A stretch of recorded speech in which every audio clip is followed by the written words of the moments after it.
नमस्ते दोस्तों। आज हम बात करेंगे बूढ़े और इंजीनियर के साथ बनी घटना पे। पूर्वांचल के नक्शों में गुमसा एक जिला था, सूर्यगढ़, और उसी जिले के भीतर बसा एक छोटा सा गांव नवलपुरा, जहां वर्षों बाद सरकार ने बच्चों के लिए एक नया प्राथमिक विद्यालय बनवाने की घोषणा की थी। गांव के लोग खुश थे कि अब उनके बच्चे कीचड़ और टूटी छतों वाले पुराने भवन में नहीं पढ़ेंगे, बल्कि पक्की छत के नीचे पढ़ाई करेंगे।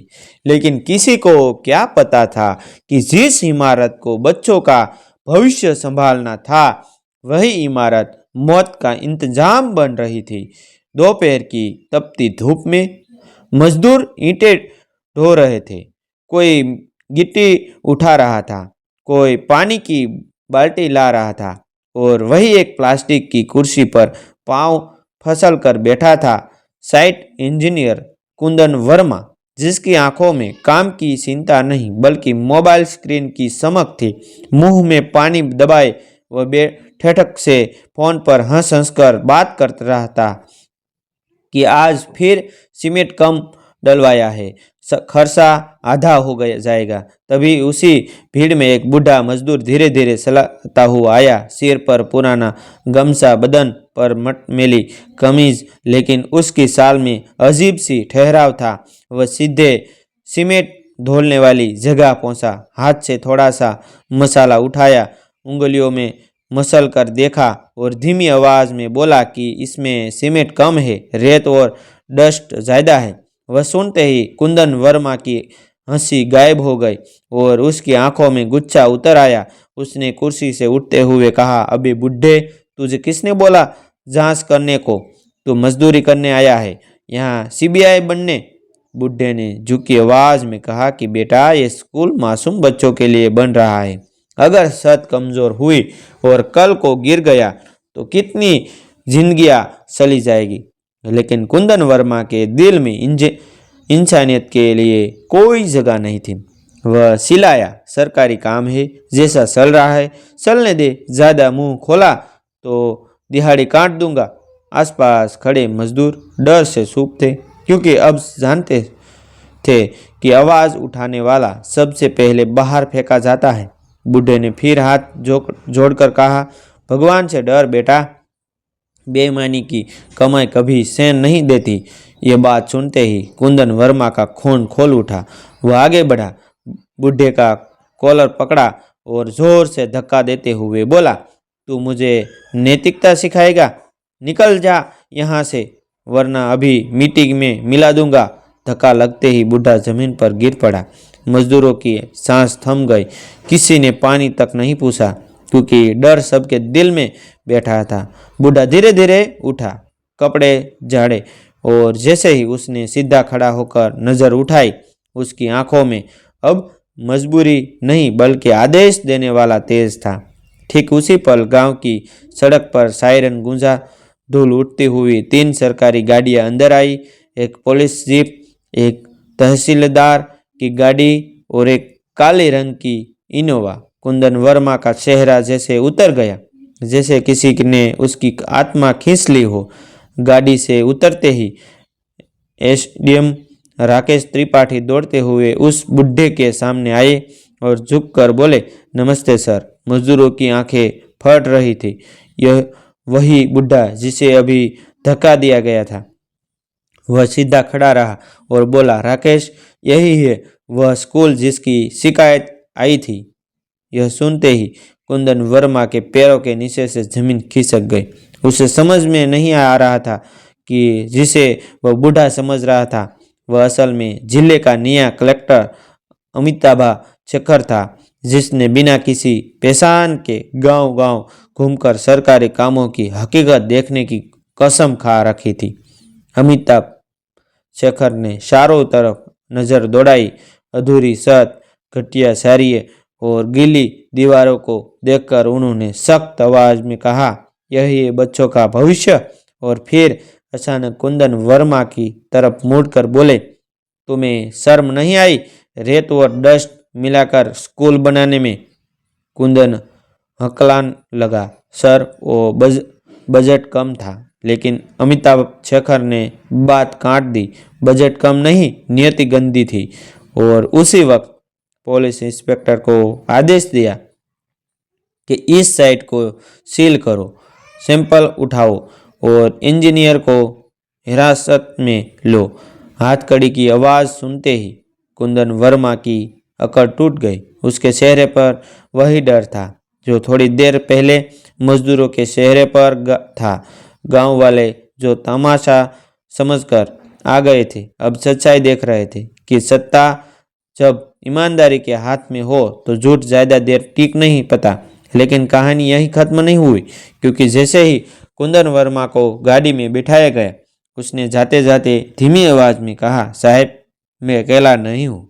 और अमिताभ शेखर की आंखों में एक नई आग जल उठी, क्योंकि उन्हें समझ आ गया था कि यह खेल सिर्फ एक इंजीनियर का नहीं बल्कि पूरे सिस्टम में फैल जहर का है।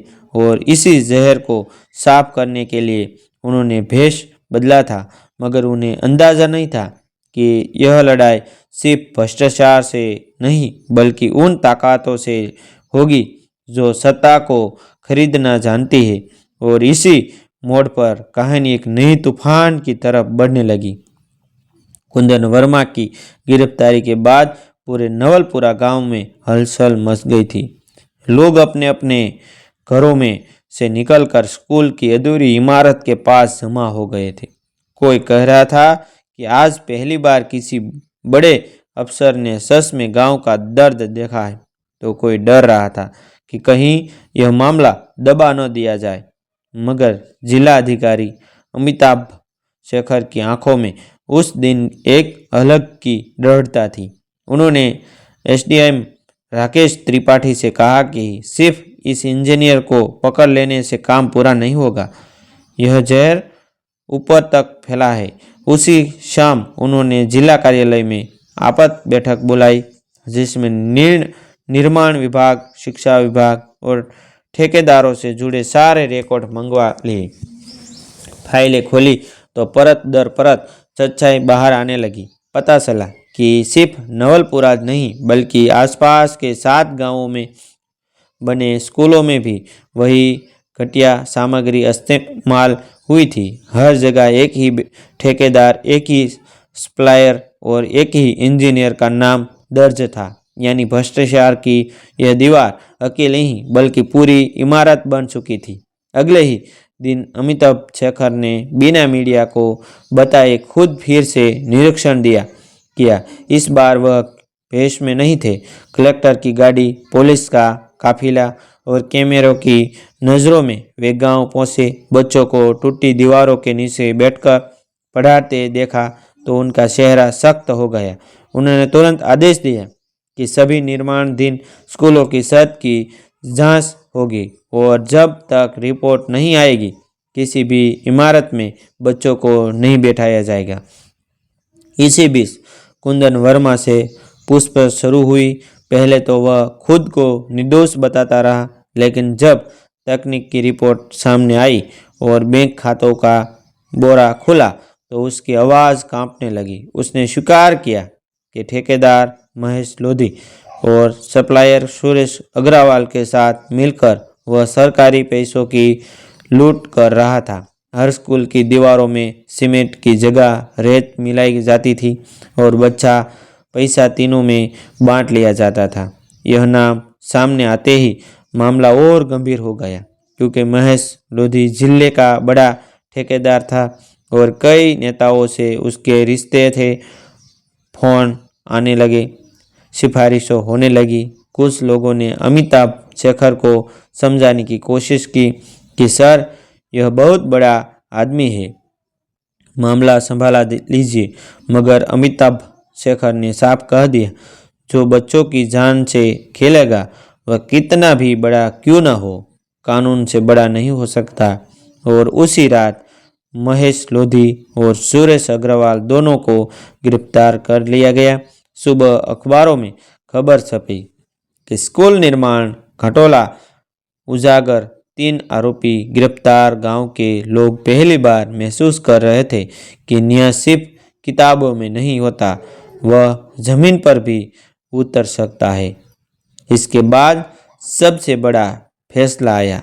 अमिताभ शेखर ने आदेश दिया कि नवलपुरा का अधूरा स्कूल पूरी तरह गिराया जाएगा और नए सिरे से बनाया जाएगा। इस बार निगरानी के लिए गांव की समिति बनाई गई, जिसमें मास्टर जी, 2 बुजुर्गे और 3 महिलाएं शामिल थी। हर हफ्ते निर्माण की फोटो जिला कार्यालय भेजी जाने लगी और जब नई नींव डाली गई तो अमिताभ शेखर खुद वहां पहुंचे। उन्होंने पहली ईंट रखते हुए कहा, यह इमारत सिर्फ सीमेंट की नहीं, भरोसे की बनेगी। मजदूरों की आंखों में पहली बार सम्मान की चमक थी, क्योंकि अब उन्हें भी सही मजदूरी और सही सामग्री दोनों मिल रही थी। 3 महीने बाद वही जगह जहां कभी घटिया मसाला डाला जा रहा था, अब एक मजबूत स्कूल खड़ा था। रंग बेरंगी दीवारें, साफ कमरे और पक्की छत। उद्घाटन के दिन गांव के बच्चे नए कपड़ों में आए। माँ बाप की आंखों में गर्व था और मास्टर जी की आवाज़ भरा रही थी। जब अमिताभ शेखर मंच पर बोले, अगर उस दिन एक बूढ़ा मजदूर चुप रहा तो ये इमारत कब्र बन सकती थी। इसलिए याद रखो, गलती के खिलाफ बोलना सबसे बड़ी सेवा है। गांव वालों की तालियों में उस बूढ़े मजदूर की गूंज थी, जो असल में एक अफसर था, मगर उस दिन वह सिर्फ एक इंसान बनकर खड़ा हुआ था। कुंदन वर्मा और उसके साथी जेल में थे। उनकी जमानत खारिज हो चुकी थी और महेश लोधी की करोड़ों की संपत्ति कुर्क फुर्क की ली गई थी। यह खबर पूरे जिले में आगे की तरह फैल गई। अब दूसरे अफसर भी सतर्क हो गए थे, क्योंकि उन्हें समझ आ गया था कि अगर एक डीएम भेष बदल कर आ सकता है तो कोई भी आंख अब अंध नहीं है दोस्तों। और नवलपुरा के बच्चों के लिए वह स्कूल सिर्फ पढ़ने की जगह नहीं था, वह इस बात की मिसाल बन गया था कि जब ईमानदारी खड़ी होती है तो भ्रष्टाचार की दीवार खुद ब खुद गिर जाती है। यही कहानी थी उस बूढ़े मजदूर की, जिसने झुककर बात की, गिरकर उठा और फिर पूरे सिस्टम को आईना दिखा दिया, क्योंकि असली ताकत कुर्सी में नहीं, सच में होती है।